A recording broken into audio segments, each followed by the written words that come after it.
Assalamualaikum warahmatullahi wabarakatuh. Alhamdulillahi rabbil alamin. Wassalatu wassalamu ala asyrafil anbiya wal mursalin sayyidina wa maulana Muhammadin wa ala alihi wa sahbihi ajmain. Amma ba'du. Allahumma salli ala sayyidina Muhammad wa ala ali sayyidina Muhammad. Puja dan puji syukur kita panjatkan kehadirat Allah Subhanahu wa taala, yang mana sampai saat ini Allah Subhanahu wa taala masih mencurahkan nikmat sehat kepada kita, masih memanjangkan umur kita sehingga kita masih bisa bertatap muka dalam video ini.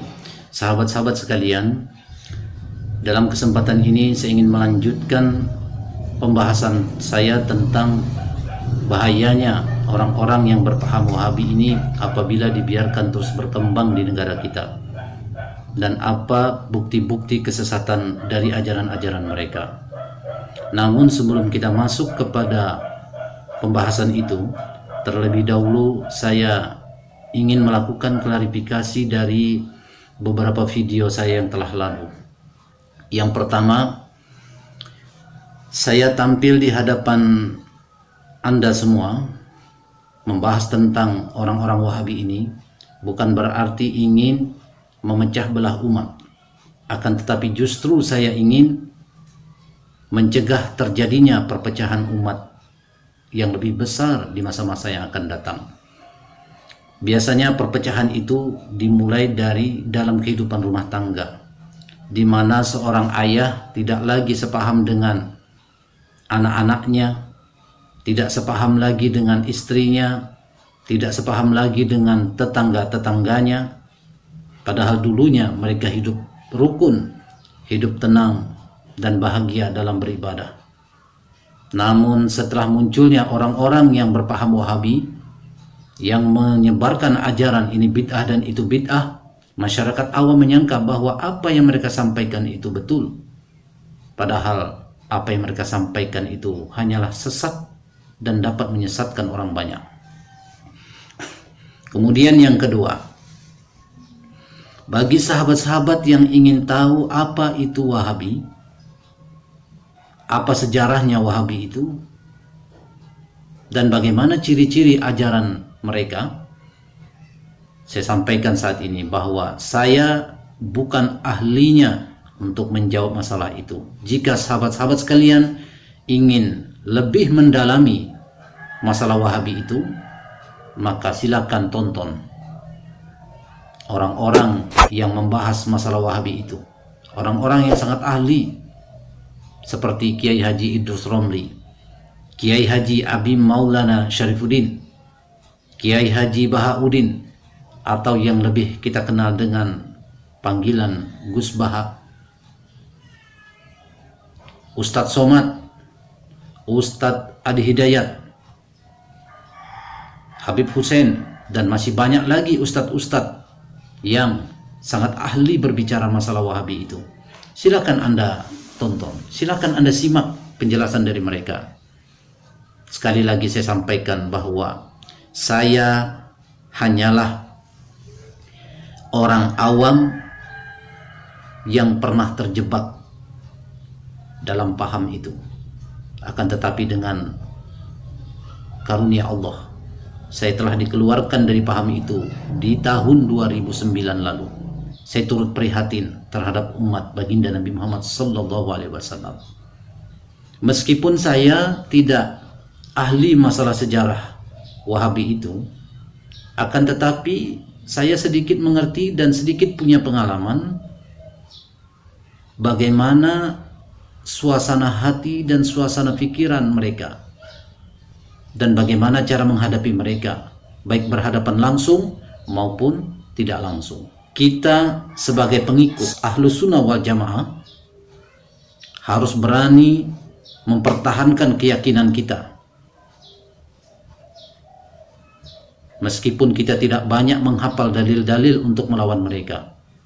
Kenapa? Karena selama ini kita tertipu dengan ucapan-ucapan mereka yang banyak sekali menghafal dalil-dalil. Sebenarnya itu hanyalah gertakan saja. Kita digertak agar orang-orang awam yang melihat mereka begitu banyak menghafal dalil-dalil, akhirnya jadi takut, tidak berani bersuara. sebenarnya mereka orang-orang Wahabi itu bukan hanya mencari dalil Al-Quran dan Al-Hadis, atau yang lebih kita kenal dengan istilah dalil nakli. Buktinya, sudah berapa banyak ulama-ulama kita, ustadz-ustadz kita yang menjelaskan kepada mereka, ini dalilnya orang membaca tahlil, ini dalilnya orang membaca bersanji, ini dalilnya orang melaksanakan maulid Nabi dan lain-lain. Tapi tetap saja mereka tidak mengerti. Apakah benar sebodoh itu mereka dalam berfikir?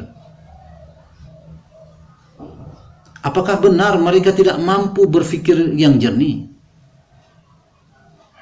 Sebenarnya yang mereka minta dan yang mereka tunggu-tunggu selama ini bukan hanya dalil nakli itu, tapi juga dalil akal, yang masuk akal, yang dapat diterima logika mereka, atau yang lebih kita kenal dengan istilah dalil akli.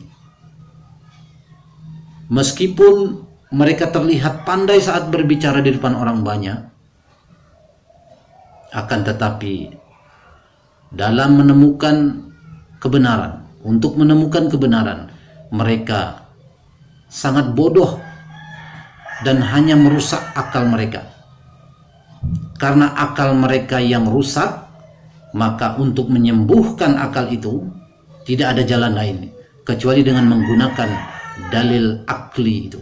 Sahabat-sahabat sekalian, jika kita mengaku pengikut Ahlus Sunnah wal Jamaah, kita harus berani menunjukkan kepada mereka bahwa apa yang kita laksanakan selama ini benar dan ada dasar yang kuat, bukan hanya kita sekedar ikut-ikutan.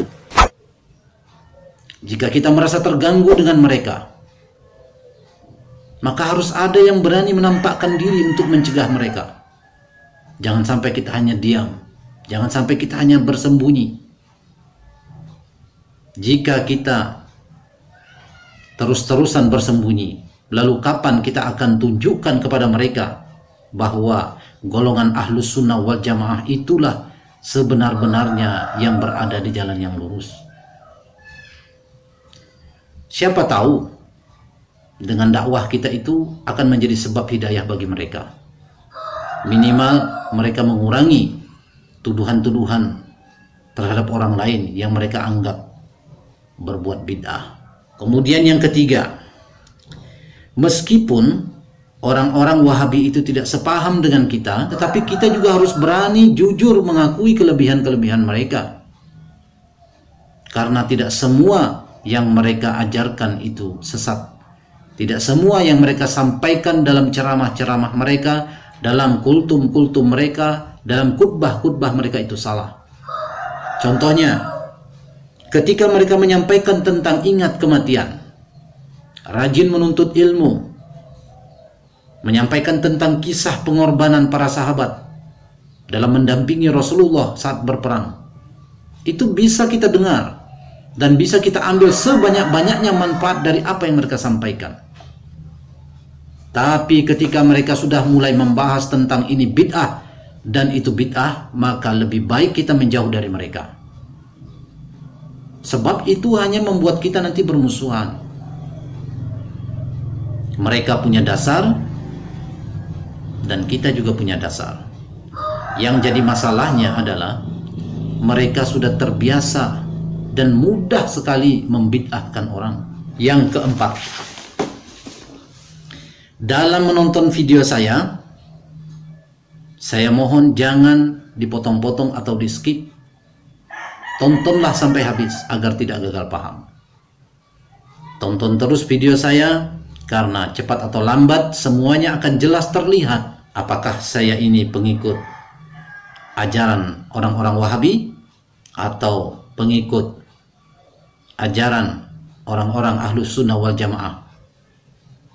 Dan apakah maksud saya tampil dalam video seperti ini untuk memecah belah umat atau justru ingin menyatukan umat? Apalah artinya kita mengaku pengikut Ahlus Sunnah wal Jamaah. Tapi ketika golongan Ahlus Sunnah wal Jamaah merasa terganggu oleh orang-orang Wahabi yang selalu melontarkan tuduhan-tuduhan dusta, tidak ada di antara kita yang mau melawan mereka. Apakah kita lupa bahwa Rasulullah SAW sangat melarang kita mengganggu umat-umat di luar agama Islam? Rasulullah sangat melarang kita mengganggu ketenangan mereka dalam beribadah. Bahkan Rasulullah mengancam kita, barang siapa yang mengganggu mereka maka aku yang pertama kali akan memerangi mereka. Itu umat lain, agama lain yang terganggu, Rasulullah akan memerangi kita. Apalagi yang terganggu itu adalah umat Rasulullah SAW. Tentu Rasulullah pasti akan lebih marah. Sekarang Rasulullah SAW telah tiada. Siapa lagi yang akan menggempur orang-orang yang selalu mengganggu umat Rasulullah SAW saat beribadah itu kalau bukan kita? Menggempur bukan berarti harus secara fisik. Menggempur bisa juga berarti melakukan perlawanan dengan perang pemikiran yang cerdas. Itulah beberapa klarifikasi yang saya rasa cukup jelas dari video-video saya yang telah lalu. Assalamualaikum warahmatullahi wabarakatuh.